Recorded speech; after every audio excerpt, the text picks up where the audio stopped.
जीवन की शुरुआत हो इस जीवात्मा का जन्म से चालू होता है।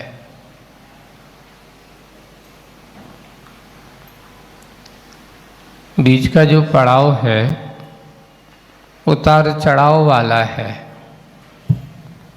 कभी अच्छा है और कभी बुरा है। कभी साता का उदय है, कभी असाता का उदय है। साता के उदय में हर्ष होता है, असाता के उदय में विषाद होता है। ये जीवन के उतार चढ़ाव वाले दिन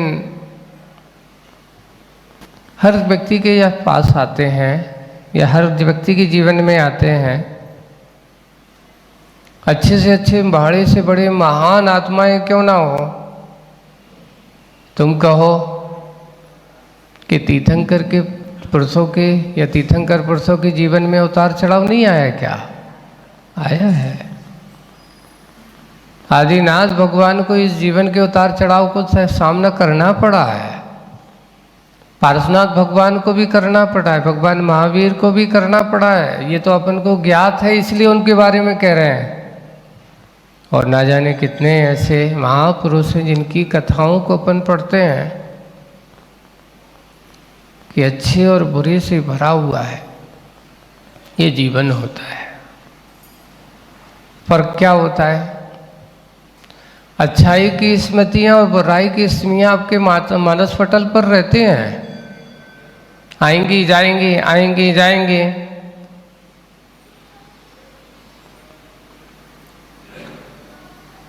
है ना? अब करना क्या है? करना ये है कि जो भी अच्छा और बुरा हमारे जीवन में भरा पड़ा हुआ है उसको अपन गौण करते जो है। एक बार किसी ने बहुत अच्छा कहा था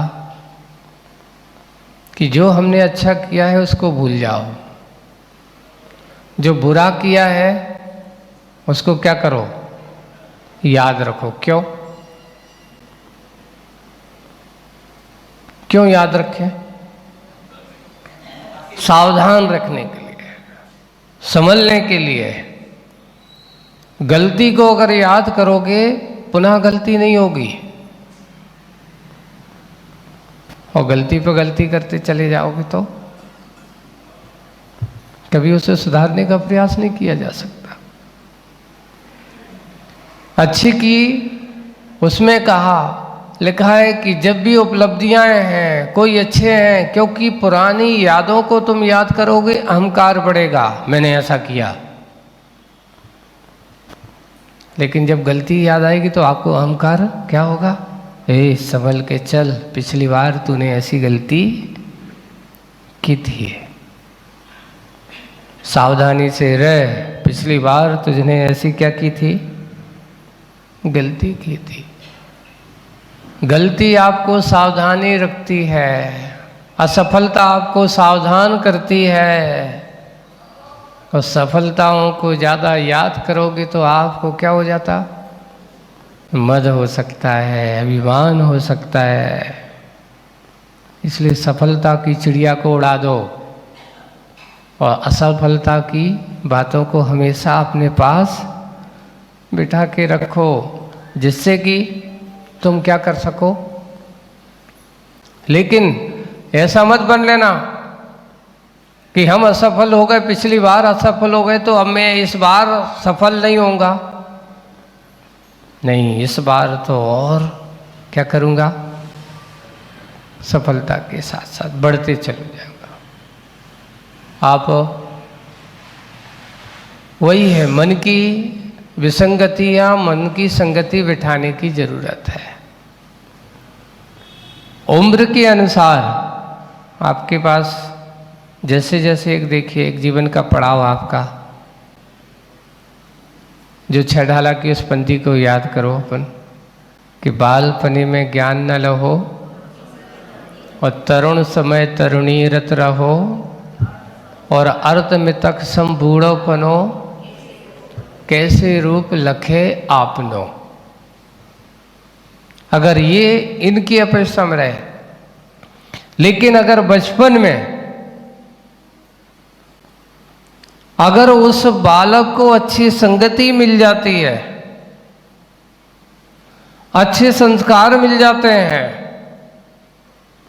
तो वो संस्कार बचपन के पड़े हुए संस्कार बचपन में बहुत काम आते हैं। एक आपको उदाहरण सुनाते हैं। आचार्य श्री का स्वयं के बीच जीवन का है। उनका अपनी जीवन से जुड़ा हुआ एक उन्होंने कहा, आपको पूछा कि आपको खेल कूद पसंद था? बहुत पसंद था, बहुत पसंद था। आप खेल खेलते थे? बोले वो खूब खेलते थे। गिल्ली डंडा का खेल? बोले कि खेलते थे। क्रिकेट भी खेलते थे, सब कुछ खेलता था, है ना। खेलते हुए एक छोटी सी बात उनके मन में घर कर गई।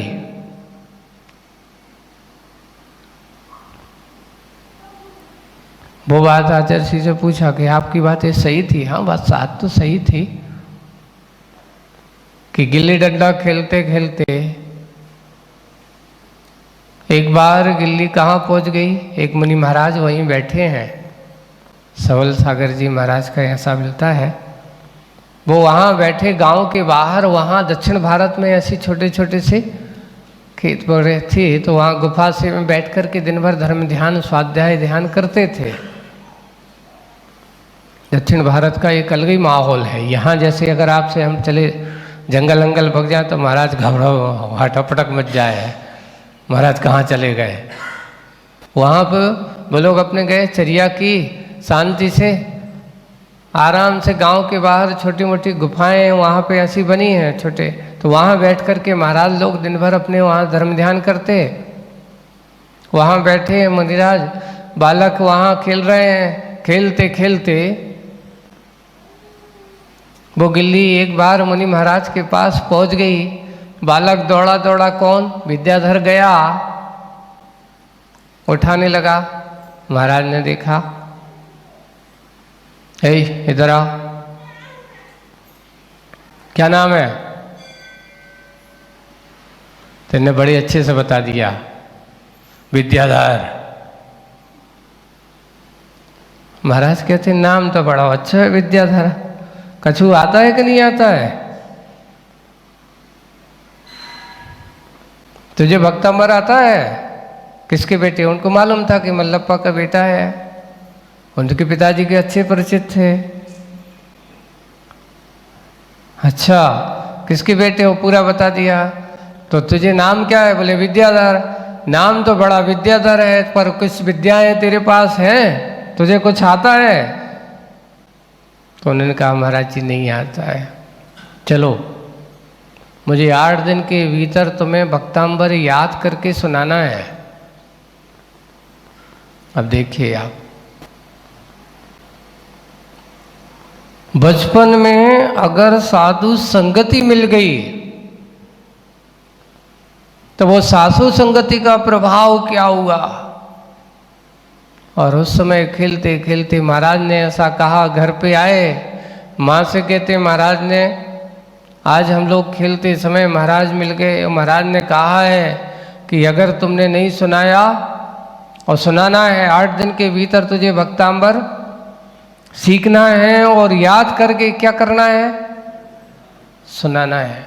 माँ से कहा आप तो भक्तांबर सिखाओ, महाराज को सुनाना है।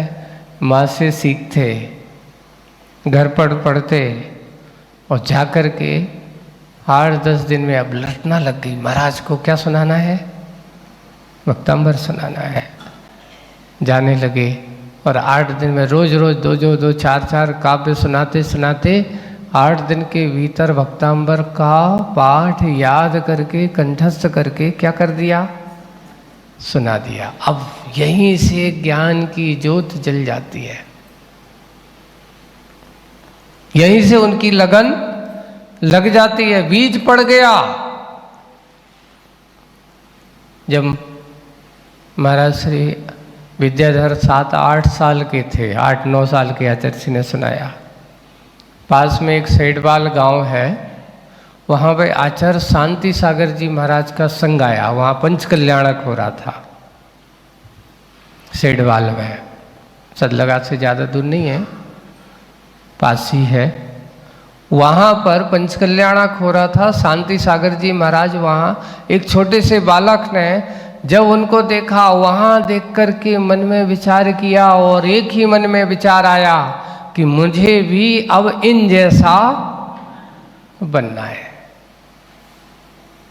उनकी बात, उनके प्रवचन सुने, मन में विचार हो गया, वैराग का बीज पनपने लगा।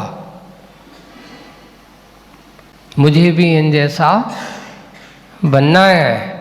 और बनने के लिए आचार्य जी ने शांति सागर जी महाराज की स्तुति करते हुए लिखा है, उसमें लिखा है, वैराग बीज जिनसे मुझको मिला है।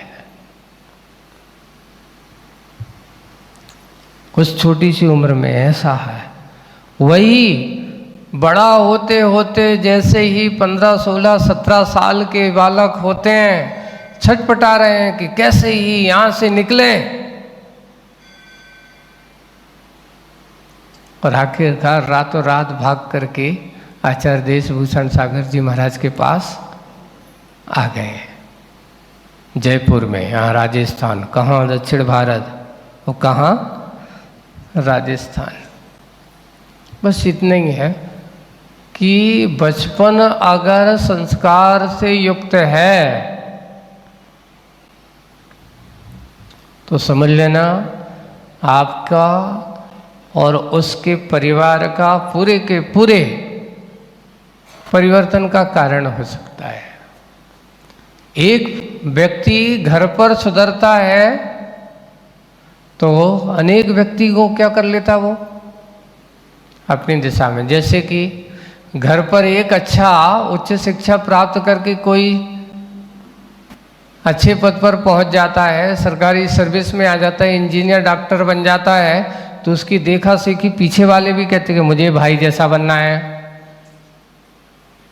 मुझे भी बहन जैसा बनना है, मुझे भी डॉक्टर बनना है, मुझे भी इंजीनियर बनना है। ऐसा नहीं कि नहीं है, बस दिशा देने की जरूरत होती है।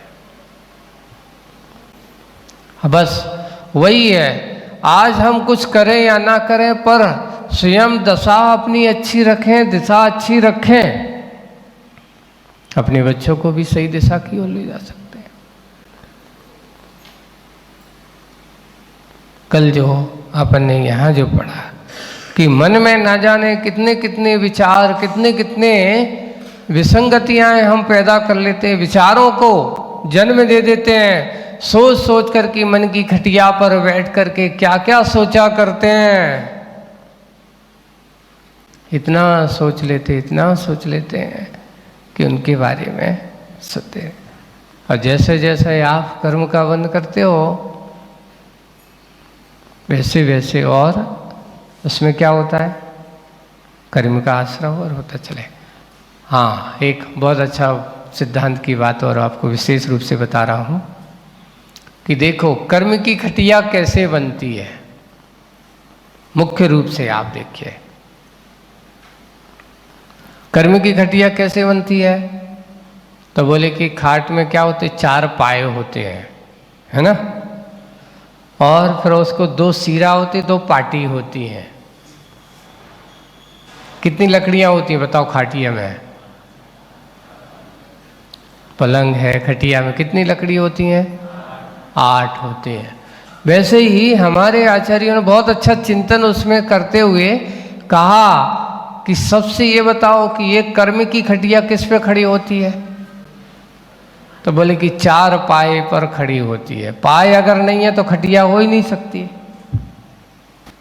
तो 4 पाए 4 कोनों पर मुख्य रूप से वस्तुतः 4 कर्म ही आपके सबसे ज़्यादा संसार को भटकाने वाले हैं, संसार की खटिया को तैयार करने वाले हैं।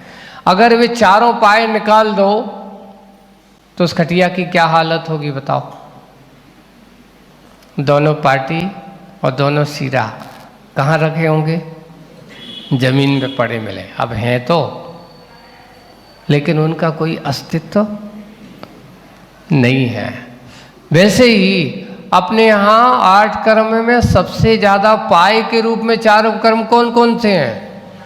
ज्ञानावरणी, दर्शनावरणी, मोहिनी और अंतराय। ये कहते हैं घातिया। जिन 4 घातिया कर्म पर ही संसार की खटिया बनी हुई है।